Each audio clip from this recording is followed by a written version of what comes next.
All right, we are back on MorningLine. Our guest with us this morning is Jeremy Lofquest. He is a TBI Assistant Special Agent in charge, involved with a TBI sex trafficking operation just recently, yesterday, and of course, human trafficking. Thanks for coming on.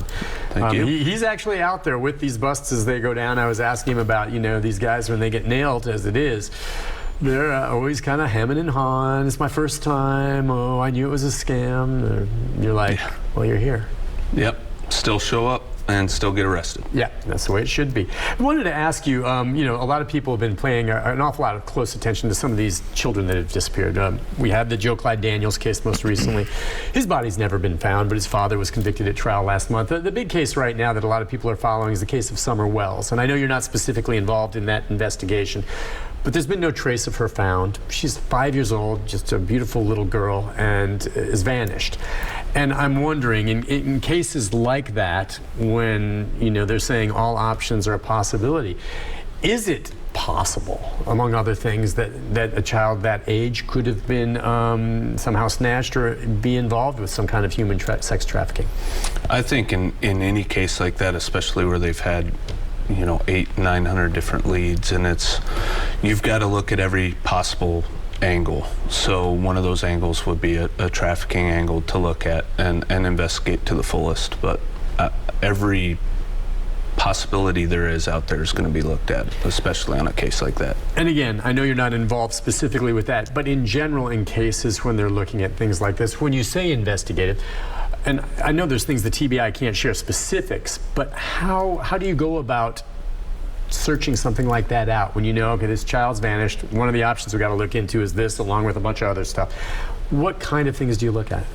I think it boils down to some of the basic criminal investigation techniques you take. You look at all the relationships, you look at all the circumstances there at the beginning, or what you think's the beginning, and follow the timeline as you can build it there.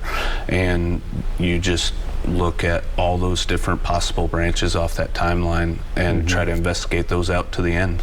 Would part of that include checking to see if there are sex offenders that live in the area? Absolutely. I mean, that's going to be one of the first things in any missing child that's going to be looked at, is looking at all the sex offenders in the area and any other persons of interest that we already know about.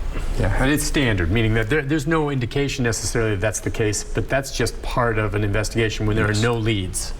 Well, that's part of the investigation in early on in any missing child, would be to check sex offenders and neighbors and do a neighborhood canvass. All of that's going to happen pretty much anyways. Right off the bat.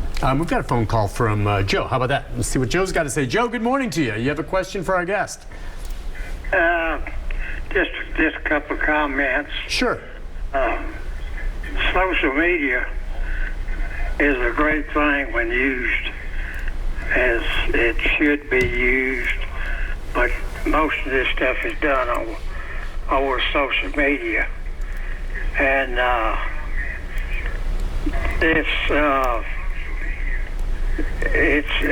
it's been going on, and the more people that move in here, the big hotels and things, and these people get a lot of money to do this, as your guest knows, the prices they're charging.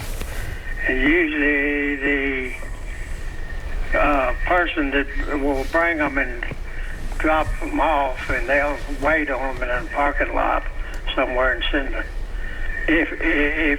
send the person up to the room. That's the way they operate. Then the person gets caught, but the person that brought them there sometimes gets away. And the Summer Wells, right quick, she had an aunt that disappeared 2 or 3 years ago, and nobody knows where she's at. So it's a long story to that.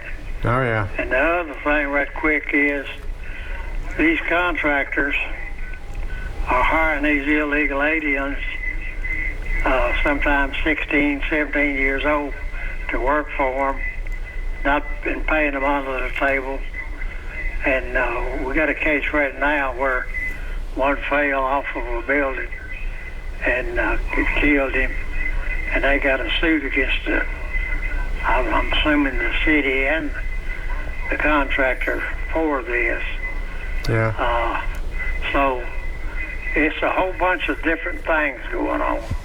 The human trafficking, and he's talking about a labor case there. I mean, is there an aspect of it in terms of those undocumented or illegally here in this country that maybe are working and can be taken advantage of by some of these individuals and say, well, you're going to have to be working for me or I'm going to turn you in? Or Yeah, absolutely. And a lot of those communities that some of these workers are coming from already have kind of a fear of law enforcement from, what they've experienced in their home countries. So those tend to be a lot tougher to get into, a lot tougher to identify those victims right out of the gate. But working with some of our victim service provider partners like End Slavery here in Middle Tennessee, talking to them, and they may have victims come to them direct that eventually would want law enforcement to get involved, and so we try to work with them really closely on some of that so we can get some justice for those victims as well. You talked with me during the break a bit about Our Kids, and our guest in the second half of the program is with Our Kids, and that's a great organization that helps with these child sex abuse victims on a number of different levels. But when you do make one of these busts, maybe when you're going out trying to catch those responsible for this, and you find a child in a situation like this, is that something then obviously you get her to safety? And then how does Our Kids maybe get involved with you? So if we have a situation like that, we're going to be making several calls immediately. That's going to be to our partners at the Department of Children's Services and Slavery, and then we're going to help coordinate that, especially here in Middle, to get that victim to Our Kids or a partner along those lines to make sure that we're getting all the possible evidence that we need to from beginning to end, and getting that in a way that is very victim-centric and has that victim in mind for every step of the way. We are not a service provider, right? We're very much law enforcement, but we want to make sure that we're focusing on the victims, and that's why we have these partnerships with Restore Corps out west and End Slavery here, and Community Coalition Grow Free out in East and Upper East, in order to make sure that we're being as thoughtful and victim-centric in our way we're going after these cases. And so part of it is, I guess, after you rescue these individuals, is, I don't know if it's Our Kids or you, you want to maybe question them or get some information from them. Are there others like you? Can you tell me about who put you into this, how you ended up here? Is that part of it? Absolutely, and every one of those cases is very unique.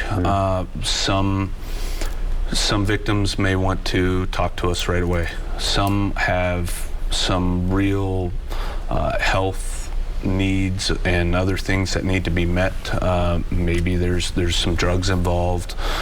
So we need to make sure that they're getting the help they need before we go in and ask any types of questions or anything. So we really rely again on those victim service partners to kind of help gauge that a little bit for us, and making sure the victim's at a spot and in a stage that they would be able to give us that kind of information. Which I imagine could help with the investigation in a big way. So as we sit here right now then, this is going on in our community right now. We know. Yes, sir. And it could be right under my nose. Yes, sir. I would not, we've had guests on in the past that say these certain behavior patterns you might be able to recognize in individuals that are maybe being held against their will, but you see them out in public, the way they act. Do you have any advice on those lines? So there's 50 or 80 different red flags and warning signs, right? And you can find all those on our website. But what I would like to say is, if you're a waitress or a host or an emergency room worker or anything like that, you're going to know what doesn't look right. In the hotels and motels, where you work, you're going to know what's right and what isn't. So if something doesn't quite look right and you don't fully know what's going on. We don't want you necessarily to kind of intercede and get into it, but call us. That's what the hotline's for. That's if it doesn't appear that they're in absolute immediate danger,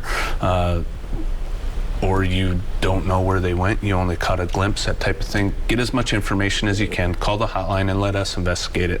If it's something immediate, like they're breaking a chair over somebody in your workplace, that's obviously a 911 call. If it's trafficking involved, we'll find that out on the back end, get that person to safety, right? Right. So, you know, another big thing is look for juveniles or minors that aren't in the right situation. You know, they may be at a hotel or motel or a truck stop unaccompanied. They may not be dressed appropriately for the weather. Right.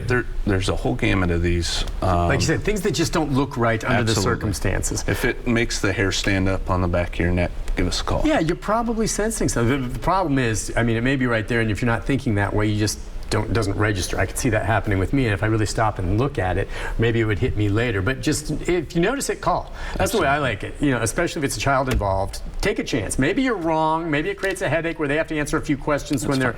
It's worth it, because if 1 out of 5, 1 out of 10 turn out to be legit, then you save that victim, hopefully. Absolutely. On that front. Listen, it's awesome that you came on this morning. I really appreciate it. And we've got actually Lisa Milam coming on next with our kids to kind of follow up with what you just hit us on that. So, Jeremy, thank you. Keep doing the great job out there. I really do appreciate your time. And please tell Susan I said hi, and let's take a pottery class again. All right, Susan, I'll do it. Susan, okay, we're going to take a break. When we come back, stay with us. We'll be joined on Zoom, by Lisa Milam, a forensic worker with our kids, which we were just talking about. Stay with us.